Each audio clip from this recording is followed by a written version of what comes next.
ये एक डरावना प्लास्टिक का पुतला था जिसमें भयानक शक्ति थी। अगर आप उससे आंखें मिला लें तो आप बिल्कुल उसी की तरह बन जाएंगे। जैक बस वही बदकिस्मत इंसान था जिसने इसे पहली बार खुद अनुभव किया। एक शाम काम से घर लौटते समय जैक ने सड़क किनारे एक बेंच पर कुछ अजीब देखा। एक सूट पहने आदमी एक प्लास्टिक के पुतले जैसी चीज को डांट रहा था।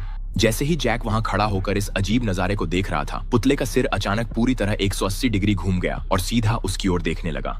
जैक लगभग डर के मारे उछल पड़ा, लेकिन हालात और भी खराब हो गए। पुतला बेंच से उठ खड़ा हुआ और उसकी ओर चलने लगा। डर के मारे जैक पलटा और दौड़ पड़ा। घबराहट में वह एक भूमिगत मॉल में घुस गया, लेकिन चाहे वह जितनी भी तेज दौड़ा या जिस भी दिशा में मुड़ा, वह चीज उसका पीछा करना नहीं छोड़ रही थी। बेबस होकर जैक ने ऊपर एक आपातकालीन निकास का संकेत देखा। वह अगले मोड़ पर मुड़ा, लेकिन सामने उसका रास्ता डिस्प्ले पुतलों की कतार ने रोक लिया।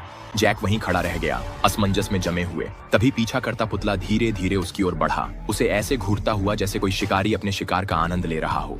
पुतला और करीब आता गया। जैसे ही उसके भद्दे रंगे होंठ जैक को छूने वाले थे, जैक ने पूरी ताकत से उसे धक्का दे दिया। जैक के डर के मारे पुतले का सिर फट गया और उसमें से खून बहने लगा। जैसे ही वह निर्जीव होकर जमीन पर गिर पड़ा।